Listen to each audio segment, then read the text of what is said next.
Hi guys, I hope you guys are all well. I promised to do a video sharing some tips on how to manage to get cheap flights when you're traveling. Now, I've written down the tips on my phone, so please bear with me. If I am looking down, I'm looking down at the pointers. So yeah, let us get started. Now, the first thing on my list is pretty obvious and I don't have to go in much detail, but I always travel economy. It's the cheapest. Anybody got time for first class? So yeah, always fly economy for cheap flights.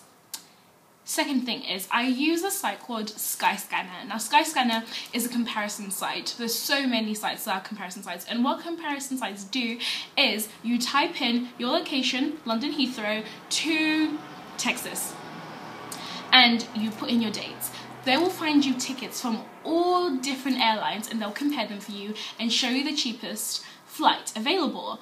I love sites like that because, again, they show you what's cheapest, and what's really awesome about them is that they show you flexibility dates. So a lot of people don't realize this, but flying on certain dates is actually cheaper than flying on other dates. It's more expensive to fly on a weekend than it is on a Wednesday, for example, and that's because a lot of people fly on weekends. So what it will actually show you is if you were to fly a day earlier or to come back a day later from your vacation, you can actually save up to £80 to £100, which is a lot of money. So yeah, comparison sites are amazing. Use them. The one I use is skyscanner.com.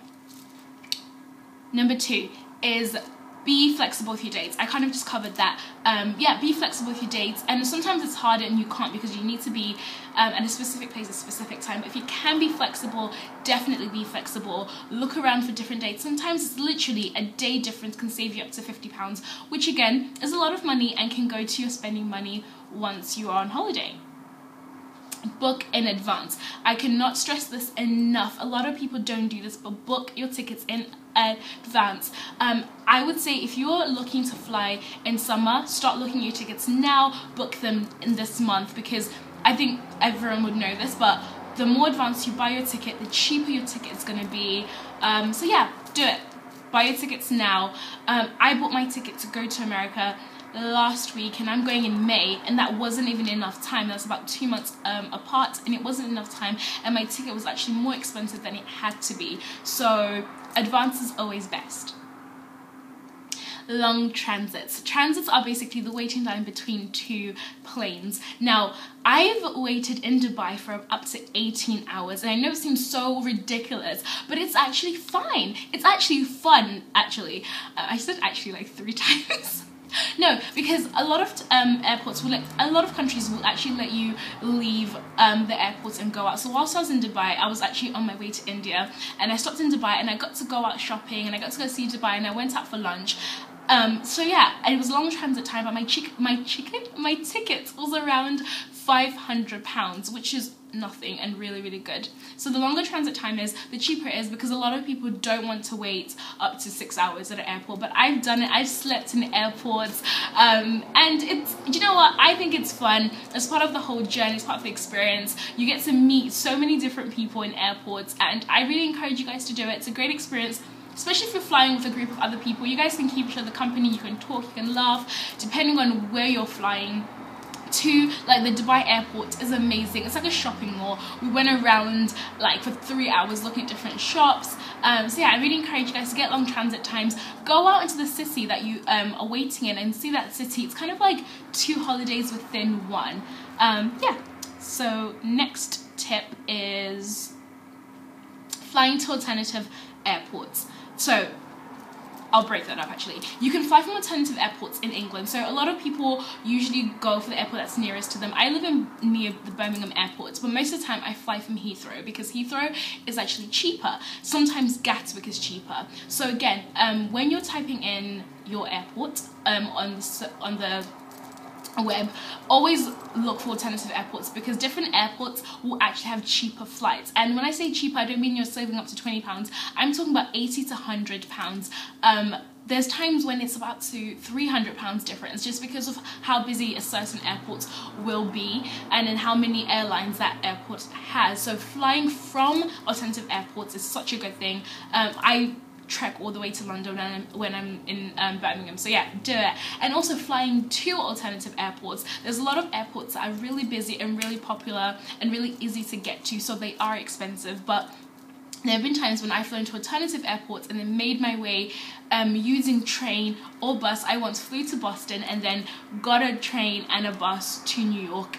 It is long, but again, for me, it's about the experience. It's about, I got to see Boston for the day, and then I got into a night coach. It was really fun. I slept most of the journey. I don't even remember the journey. I saved up to £200. That's how much you can save. It's crazy.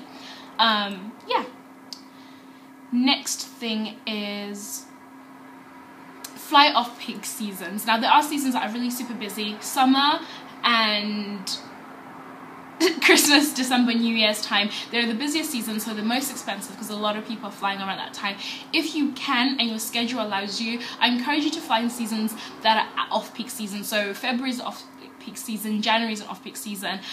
We recently went to Morocco with my family. Tickets were so ridiculous cheap because not many people travel in January because people are still kind of like recovering from the whole Christmas, New Year's time period, so a lot of people don't have money to travel. So I would say save up money around that time so you can fly and travel in January. A lot of other off-peak seasons are like March, November, seasons that basically people are not free are the cheapest seasons. Now it's hard if you're in university because your schedule kind of goes along with like the school schedule or whatever, but if you can, definitely fly off peak seasons. They're super cheap. There's so many cool deals because airlines are trying to encourage people to travel because not enough people are traveling. So yeah, off peak seasons are the ones. Night flights and night trains and things like that. So again, if you're flying, certain time periods are busy and a lot of people fly, so most of the time airlines will put their prices up, higher. And flying during the day or arriving to a destination during the day is the most popular. So I encourage you guys to fly at night and what am I saying? Fly at night and get to your destination at night.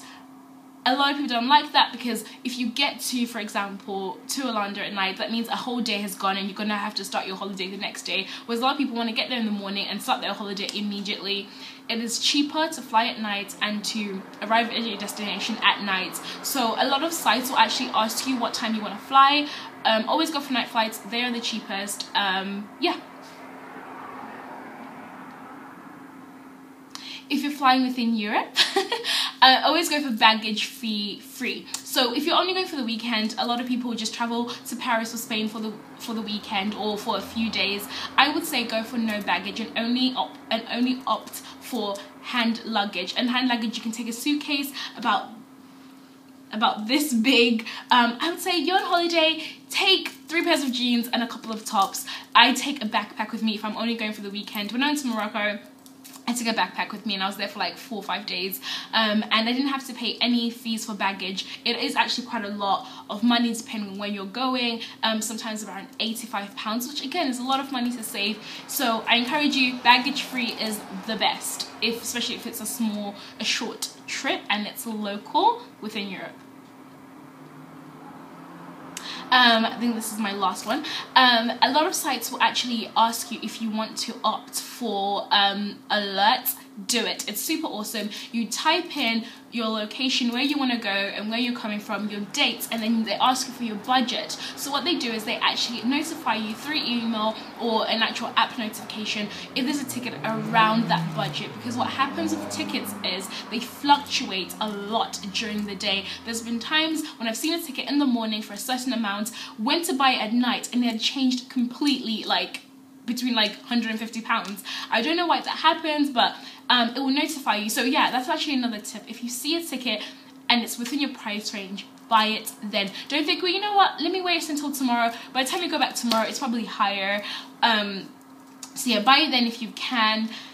Yeah, I think these are all my tips really on how to manage to get cheap flights. If you guys feel like I didn't answer any questions, or if you had specific questions and I didn't address them, please feel free to send me a message. I would love to help you to find flights that are cheap and find flights that are affordable. I'm a student, I get it. That's another thing. Yes, sorry, one more tip. There actually are student sites that offer student discounts, which is pretty epic. Sometimes the prices are really the same. Like I've looked on some student flights and the prices have been exactly the same as a normal site, but they are student sites, and certain times they do consider using your student ID for discounts.